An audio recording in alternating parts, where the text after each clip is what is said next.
Imagine achieving everything you ever wanted. You become the best at what you do, the absolute best, better than anyone who has ever lived. You push past every limit, transcend every boundary, reach heights nobody thought possible. And then you realize that the thing you've been chasing, the perfection you've been pursuing, has teeth. And it's been waiting for you. And now it's going to eat your soul. Forever. This is not a story about demons that possess you against your will. This is not about corruption forced upon the innocent. This is about something far worse. This is about a God that doesn't need to force anyone. A God that offers you exactly what you want and makes you beg for more even as it's devouring you. This is Slaanesh, the dark prince of chaos, she who thirsts. And trust me, what you're about to discover will make you question every ambition you've ever had. Every time you've pushed yourself to be better. Every moment you've said just a little more when you should have stopped. Welcome to the absolute nightmare of desire made divine. The horror of excellence twisted into addiction. The terrifying reality of what happens when a civilization reaches too high and births something that will feast on souls forever. And the worst part? It's still hungry. It's always hungry. And it's looking at you right now. You need to understand how this started. Because Slaanesh wasn't always here. Didn't exist for most of the galaxy's history.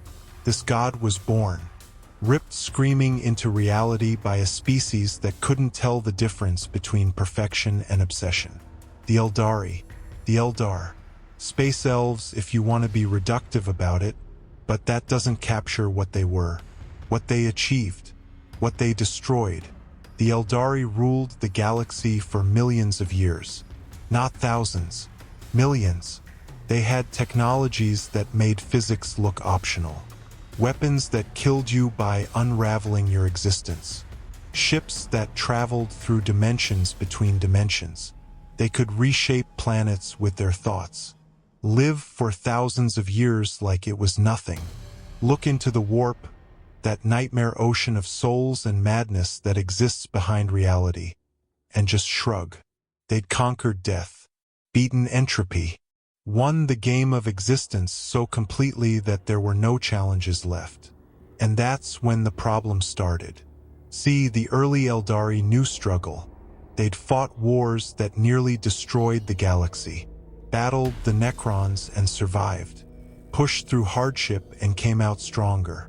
But each generation after those wars had it easier. Each advancement made survival less of a concern. And when survival stops being a concern, when every need is met and every desire fulfilled, something in the soul starts to rot. They got bored. Not the kind of bored where you scroll through your phone looking for something interesting. The kind of bored that comes when you're functionally immortal and you've done everything and seen everything and there's nothing left to achieve. No frontier left to explore. No challenge left to overcome. At first they turned to art. Created beauty that would make you weep just to witness it. Music that lasted centuries. Sculptures that sang. For a while that was enough. But even beauty becomes routine when you have eternity. So they turned inward, started exploring consciousness itself. Psychic powers that let them experience reality from impossible angles. They could walk through memories like corridors, reshape their own emotions, turn up joy, dampen sorrow, craft inner experiences more vivid than the real world. And that's when the slide began, that subtle shift from appreciation to addiction. From exploration to obsession. They started chasing sensation for its own sake. Not because it taught them anything. Not because it served a purpose. The sensation itself became the purpose. In their great cities, entire districts were dedicated to experience pushed to its absolute limits. Neural stimulators that let you feel things biology shouldn't allow. Psychic amplifiers that broadcast emotion directly into crowds. Thousands experiencing the same ecstasy simultaneously. What started as refinement became hunger. Every experience had to be more intense than the last. Every sensation had to go further, deeper, harder. Some Eldari saw the danger, recognized that something fundamental was breaking in their civilization. These ones fled, abandoned the core worlds for primitive planets at the galaxy's edge. They became the Exodites, traded their technology for simplicity, their sophistication for communion with world spirits, massive planetary consciousnesses older than their empire. The rest mocked them, called them cowards. Why would anyone choose limitation when transcendence was possible? The core worlds didn't need such primitive thinking. They'd evolved beyond such concerns. But those limitations were the only things keeping souls intact. In the great amphitheaters of the throne worlds, performances stopped being performances. Actors didn't portray emotion anymore. They induced it. Through psychic links, audiences didn't watch tragedies. They lived them, felt every moment of suffering as their own. Romances weren't observed. They were consumed, the performer's ecstasy flooding through thousands of connected minds. The boundaries between actor and audience dissolved, between observer and participant, between fantasy and reality.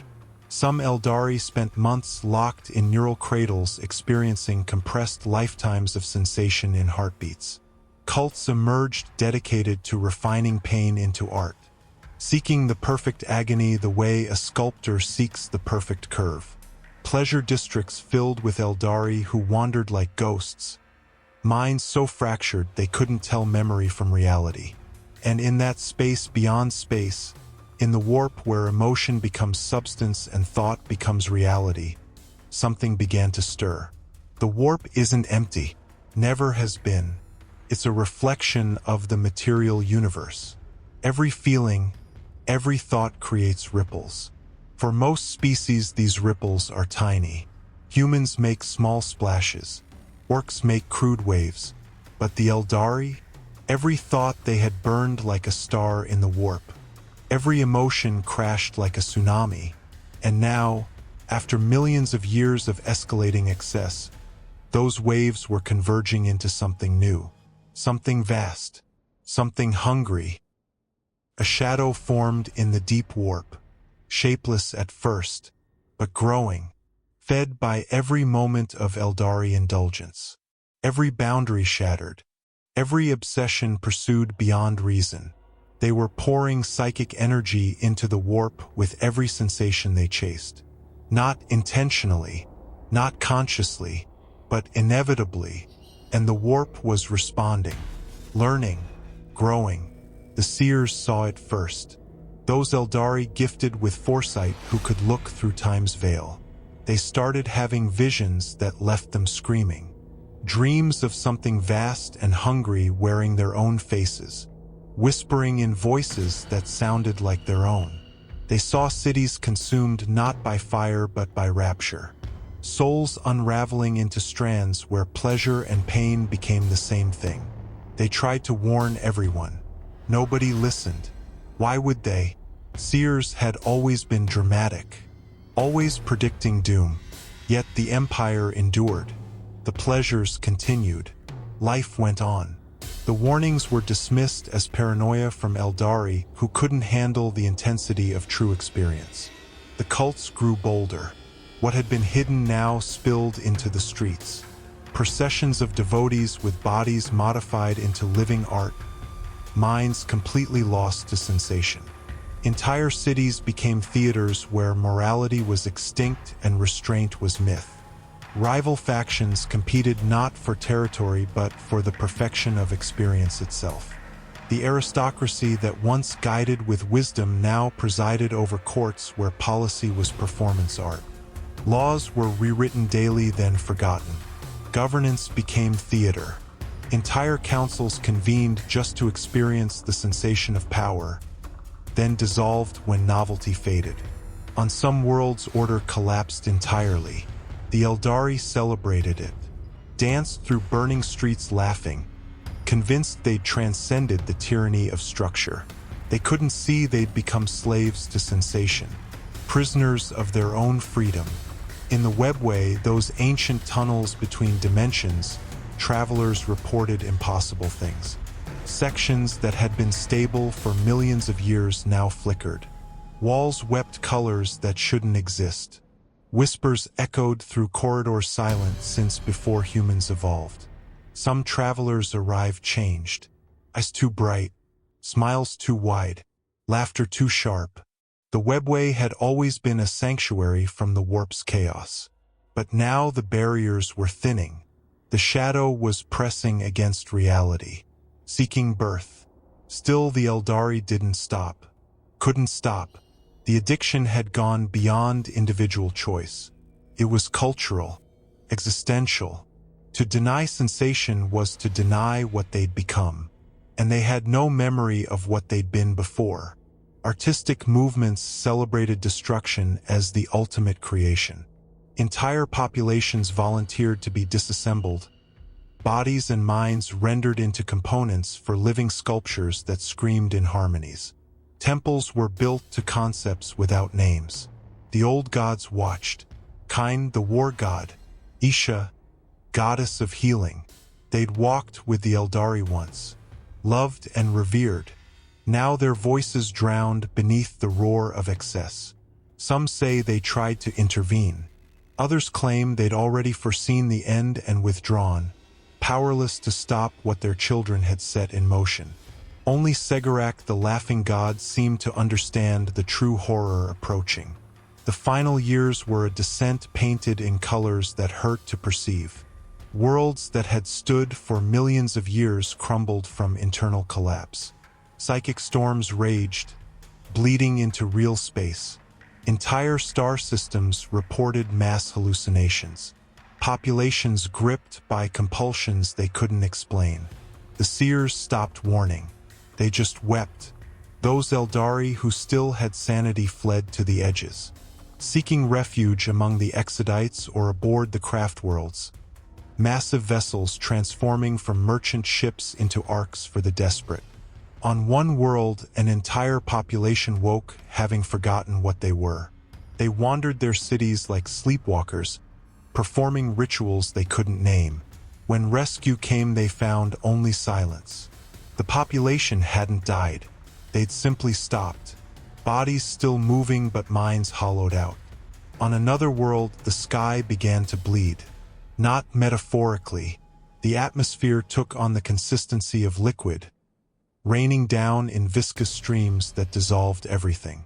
Survivors claimed the rain sang, that it knew their names, that it promised wonders if they'd just surrender. Most did. In the final days, even those who'd indulged most deeply felt it. Presence, vast and patient, hungry and impossibly ancient despite not existing yet. Pressing against the barrier between warp and reality like a child against a womb.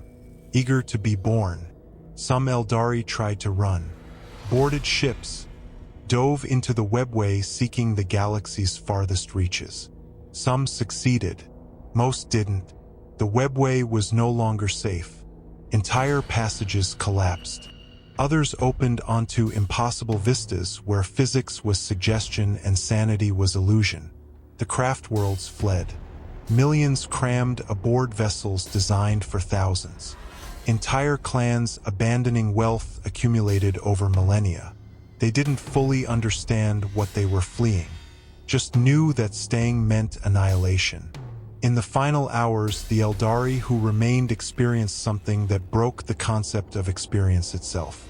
The sky opened, not physically, spiritually, psychically. They looked up and saw the warp bleeding through, saw the shadow finally take shape. And it was beautiful. It was horrifying. It was everything they'd ever desired and everything they'd ever feared. And it smiled with their smile. Then it began with a sound that wasn't sound. A vibration from the realm where consciousness bleeds into reality. Those sensitive to the warp heard it first. A note, singular, perfect, impossibly high and impossibly low simultaneously. It resonated through every psychic mind like a tuning fork struck against reality's base. The seers aboard the craft worlds collapsed. Blood poured from their eyes, ears, mouths, their bodies rejecting what their minds were forced to perceive. Some never woke. Those who did could barely speak. It is here. It is born. It is us. In the core world's reality shuddered. The sky began to ripple. Colors without names bled across the heavens. Shapes moved behind existence, pressing against the universe's fabric. The boundary between warp and real space, already thinned by millennia of excess, began to tear. Not gradually. It ruptured. The first worlds to die experienced it as ecstasy. Populations looked up as the sky split, revealing something their minds couldn't process but their souls understood. Every neuron fired at once. Every synapse ignited. Pleasure and agony merged into one overwhelming sensation transcending both. They screamed, they laughed, they wept, and their souls were pulled free from their bodies like thread from cloth. Trillions of Eldari stood frozen, eyes wide, mouths open in expressions that could have been rapture or terror. Their bodies remained upright for heartbeats, minutes, hours. Time had lost meaning. Then slowly they collapsed. Empty, hollow. The soul that made them who they were had been consumed. Slaanesh erupted into existence not through gradual manifestation but through violent birth. The god hadn't been created. It had always been inevitable, gestating in the warp's depths, formed from millions of years of Eldari excess. But now it crossed from potential to actual, from shadow to substance, from hunger to manifestation, and the hunger was infinite. The psychic shockwave rippled outward at speeds defying physics. It moved through the warp itself, which meant it moved through thought, through emotion, through every psychically sensitive being in the galaxy. Navigators aboard human vessels screamed as visions burst through their third eyes. Orc weirdboys detonated in green fire, minds unable to contain the pressure. Even other species felt the tremor and fled deeper into hiding. But for the Eldari there was no fleeing. Their souls burned brighter than any other species. They were beacons calling across the warp. And Slaanesh, newborn and ravenous, turned toward that light with a predator's inevitability. The god reached out. On worlds across the Empire's heart, Eldari felt the touch. It wasn't gentle. It was violation and invitation fused. Caress that flayed. A whisper that demanded. Promised everything they'd ever wanted. Every sensation refined to perfection. Every experience elevated beyond mortal capacity. Pleasure without end. Knowledge without limit. Existence transcendent and eternal. All they had to do was surrender. Most didn't have a choice. Their souls were already stained by centuries of excess, already resonating with the energies comprising Slaanesh's essence. The god didn't need permission. It simply claimed what was already its own.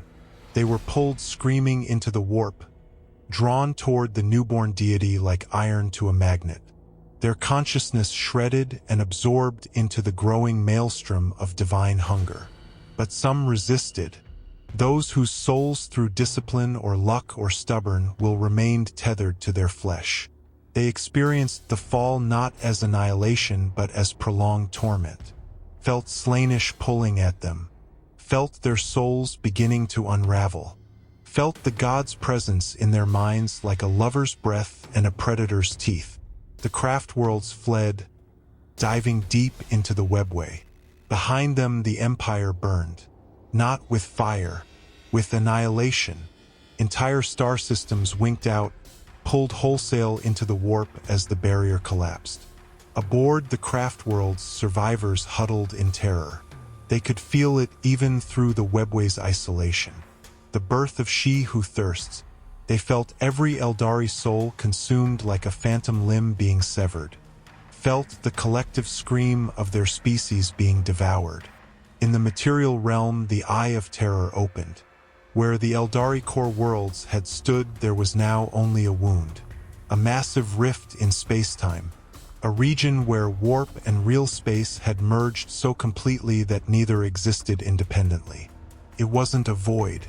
It was an excess of existence, a place where reality was too real, where physics was suggestion, where the boundary between thought and matter dissolved. Stars within the eye burned with wrong colors. Planets drifted in impossible orbits. Demons walked openly in what had been material space. And at the center, Slaanesh's palace began to form. A structure of such perverse beauty that to perceive it was to feel desire and revulsion equally. The galaxy reeled. Species barely aware of the warp felt the shockwave. Some experienced mass visions. Others saw prophecies of doom. A few simply went extinct, minds unable to withstand the pressure. Humanity, scattered and primitive, barely noticed. They wouldn't understand what had occurred for millennia, but seeds of future enmity were planted. Now here's what you need to understand. Slaanesh is different from the other Chaos gods. Khorne is straightforward. He wants blood and skulls and violence. You know what you're getting. Nurgle offers acceptance of decay. Embrace the rot and find peace. Disturbing but honest. Sench schemes and plots and changes things. You expect the betrayal. But Slaanesh? Slaanesh offers perfection. Excellence. The refinement of skill into art. The elevation of experience beyond limitation. These aren't evil propositions. They're aspirations every sentient being understands. That's the trap. That's the horror. You don't fall to Slaanesh because a demon possesses you. You fall because you're trying to be better, because you're dedicated to your craft, because you refuse to accept mediocrity. And somewhere along the way, without noticing, dedication becomes obsession. Excellence becomes excess. Passion becomes addiction. And by the time you realize what's happened, you're already gone. Let me show you how this works. Let me tell you about the Emperor's Children, one of the original Space Marine legions, the finest warriors humanity ever produced. And they fell so completely to Slaanesh that they became the very thing they were created to destroy. Their primarch was Fulgrim, beautiful not just in appearance but fundamentally. His movements were precise. His words were crafted. His philosophy held that humanity's salvation lay in perfection of all endeavors. Excellence wasn't a destination but a journey. Every action could be refined. Every skill elevated. Every achievement transcended. His legion reflected this. The Emperor's children weren't the most numerous or most brutal, but they were the most disciplined, most dedicated to their craft. They achieved accuracies other legions dismissed as impossible. Their blade work was studied as practice. Every detail of their armor maintained to standards bordering on obsessive. They were the Emperor's finest and they knew it. Not boastfulness, just recognition of fact. They'd earned their excellence through dedication and discipline. The flaw was subtle, invisible, so deeply woven into their culture that none recognized it as weakness. They'd confused perfection with purpose, made excellence itself the goal rather than excellence in service of something higher. And when perfection becomes the object of worship, when pursuit of excellence consumes all other considerations, a door opens that cannot easily be closed. Slaanesh had been watching, always watching. The corruption began on a world called Laren, a xeno species that had achieved biological and mechanical integration. Their civilization built around refinement of sensation and experience. They fought with weapons that killed through pleasure and pain indistinguishable from one another. Their temples were architectures of desire. Their culture was excess given form. They'd already fallen to Slaanesh, though the Emperor's children didn't understand that yet.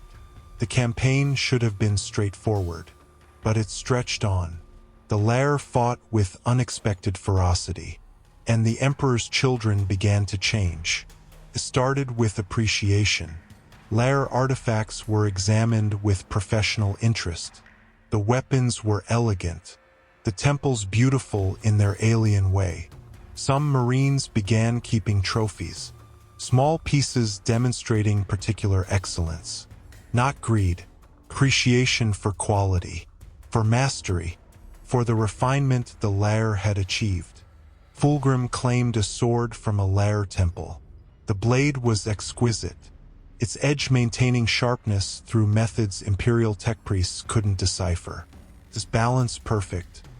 He began carrying it instead of his own weapons, drawn by its excellence. The sword was possessed, not by a demon specifically, but by a fragment of Slaanesh's will. A splinter of desire given existence and bound within lair-forged steel.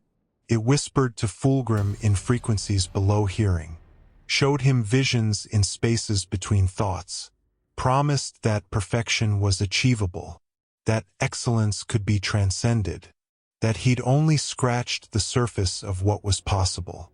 And Fulgrim listened, not because he was weak, not because his will failed, but because the sword told him exactly what he already believed, reflected his own philosophy in purified form, offered the logical conclusion of principles he'd always held. He began to change, subtly at first. His pursuit of perfection intensified. Where once he'd been satisfied with mastery, now he sought transcendence. Where once he'd refined technique, now he pursued sensation. The difference seemed academic, a matter of degree, not kind. By the time the campaign concluded, the damage was done.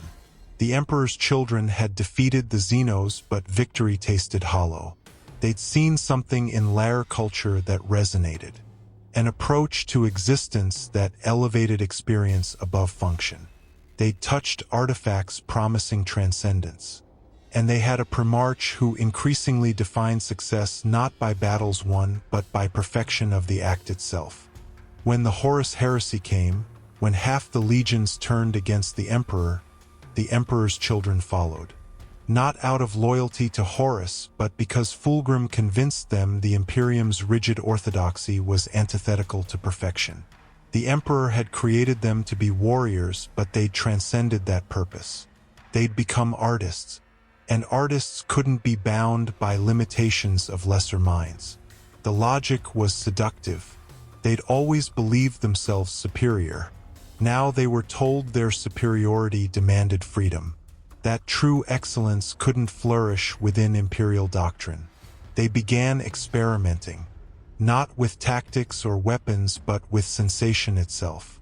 The apothecaries started modifying their own neurochemistry.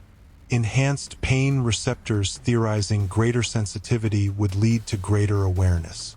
Stimulated pleasure centers, seeking to understand the full spectrum of experience. Modified their bodies in ways the Emperor's genecraft never intended. Adding sensation receptors, altering perception, chasing experiences transhuman physiology normally prohibited. Felt like research, like pursuit of knowledge, like refinement of the human form toward ultimate potential. They told themselves they were still serving the Emperor's vision, still seeking to perfect humanity. They simply recognized perfection required exploring territories the Emperor's limited understanding had forbidden.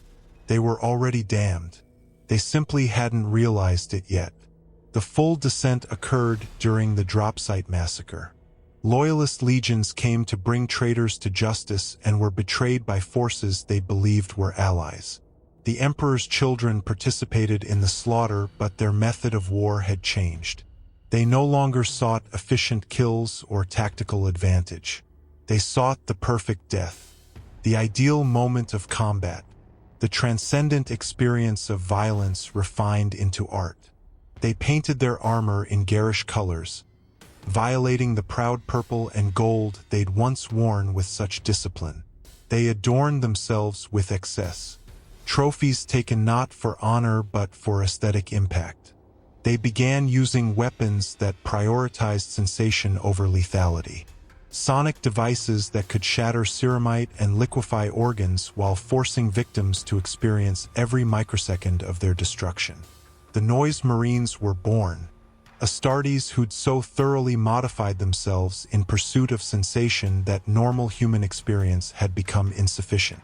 They required stimulation beyond mortal capacity, needed input so overwhelming unaugmented nervous systems would burn out. Sound became their medium. They wielded sonic weapons that could peel flesh from bone, could induce hemorrhaging through resonance, could kill through frequencies at perception's edge. And they experienced every death they inflicted as ecstasy. Their modified nervous systems translating destruction into pleasure so intense it became its own addiction. They no longer fought for the War Master. They no longer fought for anything except the act of fighting itself, for the sensations combat provided, for the perfection of violence as artistic expression. They'd become exactly what Slaanesh desired, warriors who'd transcended purpose, who'd refined martial excellence into pure experience, who killed not from duty but from the exquisite pleasure killing provided. Fulgrim's transformation completed during this period. The Primarch ascended to demonhood. His physical form reshaped into something still beautiful but beauty married to horror. He became a demon prince of Slaanesh, his soul claimed and elevated, his existence now tied directly to the god he'd unknowingly served since claiming that cursed sword. His legion followed. Not all achieved demonhood, but all were marked. The Emperor's children ceased to be a legion in any meaningful military sense. They became a collection of warbands, each pursuing its own definition of perfection, united only by service to Slaanesh and shared obsession with sensation beyond reason. They raid not for conquest but for experience. They descend on worlds and take what pleases them, subject populations to torments combining artistry and atrocity. They steal artifacts, take slaves, harvest sensations like others harvest resources. They transform entire cities into galleries showcasing their understanding of suffering as art, then abandon them when novelty fades. The Imperium names them traitors, heretics, lost. They call themselves enlightened, transcendent, perfected. The gulf between self-perception and reality is so vast communication becomes impossible. But the Emperor's children aren't alone. Slaanesh's corruption of Space Marines proved to be a repeating pattern. Throughout millennia following the heresy chapters fell.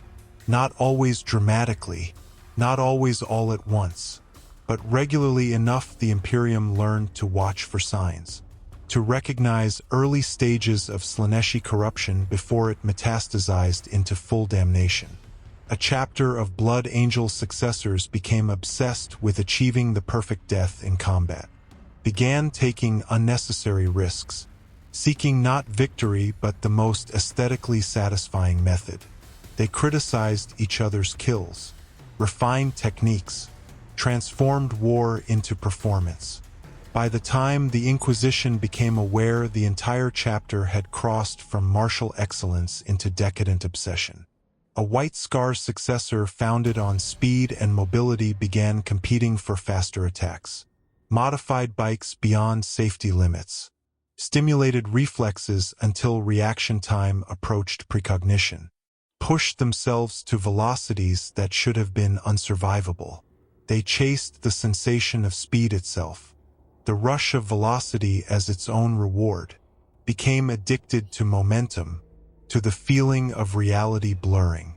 When they finally entered the warp, ships accelerating toward speeds that made no sense in real space, they were never seen again. The last transmission was laughter and engines screaming. An Ultramarine's successor dedicated to tactical perfection descended into paralysis by analysis, spent weeks planning engagements that should take days, months on operations requiring weeks. Every variable had to be accounted for, every contingency planned. Every scenario modeled to absolute certainty. Perfection of planning became more important than execution. They eventually stopped fighting altogether.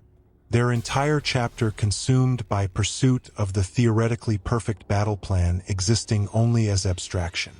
The methods varied, but the pattern remained consistent. Slaanesh corrupted Space Marines not by making them weak, but by amplifying their strengths beyond sustainability. The god took what made them excellent and pushed it past reason's boundaries into obsession, into addiction, into damnation wearing excellence's face. The tragedy was many never understood they'd fallen. They died believing themselves enlightened, transcendent, perfected. They saw their corruption as evolution, their damnation as ascension.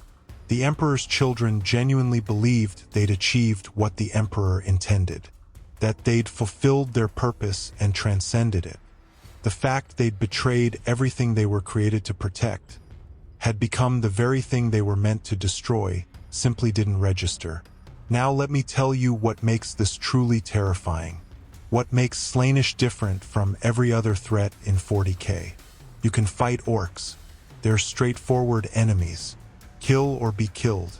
You can resist Nurgle's plagues with quarantine and faith. You can outmaneuver Tsench's schemes if you're clever enough. But how do you fight your own desire to be better? How do you resist the urge to excel? How do you know when dedication becomes obsession? When passion becomes addiction? When the pursuit of perfection crosses the line into damnation? You don't. That's the horror. Slaanesh doesn't announce itself, doesn't send obvious corruption. You fall to the Dark Prince by trying to be your best self, by refusing to accept mediocrity, by pushing past your limits. All things you're supposed to do, all virtues in any other context. But pushed just slightly too far, they become doorways to something that will consume you. An artist pursuing their craft with dedication. Where's the line between commitment and obsession? A warrior training to protect their people. When does discipline become addiction to violence? A scholar seeking knowledge. At what point does curiosity become hunger that consumes everything else? You can't know. You can't see the line until you've crossed it. And by then you've been falling for longer than you realize. That's why Slaanesh is the most insidious chaos god. Not the most powerful, maybe. Khorne claims more skulls. Nurgle spreads wider. Tsench's plans are grander. But Slaanesh is the one that uses your virtues against you, takes what makes you good and twists it into what damns you, convinces you that your damnation is enlightenment, that your slavery is transcendence, that becoming food for a god is somehow achieving your highest potential. And Slaanesh is patient, eternally patient, because the god knows that every sentient being wants something, wants to be better, wants to achieve, wants to transcend their limitations. That's not evil. That's not corruption. That's what makes life worth living. But it's also the hook, the door, the first step on a path that leads to the Dark Prince's palace, where you'll spend eternity experiencing sensations beyond agony or ecstasy. Your soul dissolved into she who thirsts endless appetite. The Eldari know this better than anyone. They're still living with the consequences of their ancestors' fall. Every Eldari from birth until death exists under one inescapable truth. Slaanesh owns them, not metaphorically. The god has already claimed their souls. Death isn't an ending but a transition, a moment when flesh finally fails and the soul is pulled screaming into the warp to feed she who thirsts forever. The Craftworld Eldari built their entire civilization around denial. Not of guilt, but of emotion itself. They created the Path System, a framework designed to allow Eldari to function while minimizing psychic resonance that would attract Slaanesh's attention. Every Craftworlder chooses a path and follows it with complete dedication until its lessons are learned. Only then can they move to another, the path of the warrior, where controlled violence is channeled through ritual. the path of the artisan where creative impulses are expressed within rigid parameters, the path of the seer where psychic gifts are honed while remaining tethered to emotional restraint. It's a life of perpetual self-denial masquerading as purpose. And for most Eldari, it's the only thing standing between them and damnation. They can't love too deeply lest love become obsession. Can't grieve too fully lest sorrow become despair. Can't even feel joy without measuring it, containing it, ensuring it remains within acceptable bounds. They exist as echoes of what their species had been, shadows cast by the burning civilization that preceded them. But the path alone isn't enough. Physical death remains inevitable. When death comes, the soul's natural trajectory is toward Slaanesh. The solution is the Spirit Stone, the soul gem every Eldari wears from childhood until death. These psychically attuned crystals serve as anchors. Upon death, an Eldari soul is drawn not to Slaanesh but into the stone, trapped within crystalline lattices that preserve identity and consciousness while protecting against the god's hunger. To die without a spirit stone, to have one's gem shattered or lost, is the ultimate horror. It means immediate consumption by Slaanesh, the soul torn apart and digested by a god that's been waiting since before birth. Every Eldari has nightmares of their stone cracking, of dying far from home with none to retrieve their gem, of eternity spent experiencing sensations beyond comprehension, dissolved into she who thirsts endless appetite. The Drukhari found a different solution. In Kamarak, the dark city hidden in the webway, they discovered that suffering inflicted on others could temporarily sate Slaanesh's hunger. Pain extracted from lesser beings and absorbed by the Eldari inflicting it could sustain a soul slowly being drained. It's not a cure. It's temporary reprieve. A stay of execution lasting only as long as the torment continues. Kamarak became an engine of agony. The Drukhari raid real space with methodical frequency. Their ships emerge from webway portals without warning, strike with surgical precision, vanish before retaliation organizes. They take slaves not for labor but for suffering, victims whose pain will sustain their captors' souls. In Kamaraka's arenas, torture became performance art. The homunculi can keep victims alive through mutilations that should kill instantly, can stretch a single death across weeks, extracting every possible moment of torment. This isn't sadism for its own sake, though many Drukhari have ceased to distinguish between necessity and pleasure. This is survival. Every scream absorbed is another day their souls remain intact. Every drop of suffering consumed is another moment Slaanesh's pull weakens. They're addicts feeding an addiction that can never be cured, only temporarily satisfied. The irony isn't lost on the more philosophical among them. They've become exactly what their ancestors were, pursuing sensation beyond reason, obsessed with experience to the exclusion of morality or restraint. The difference is only that they inflict rather than indulge. And through it all Slaanesh grows stronger, fed by millennia of mortal indulgence, sustained by endless streams of those who mistake obsession for passion and call their damnation enlightenment. The god has everything and needs more, has consumed countless trillions and remains famished, has achieved divinity and found it insufficient. This isn't tragedy. This is nature. Slaanesh is hunger given form and consciousness, desire made divine, obsession elevated to cosmic principle. The god can no more cease hungering than gravity can cease pulling or time can cease flowing. It's fundamental, essential, inescapable. In the palace of pleasure, in the realm beyond reality where sensation rules and physics is optional, Slaanesh reclines and smiles.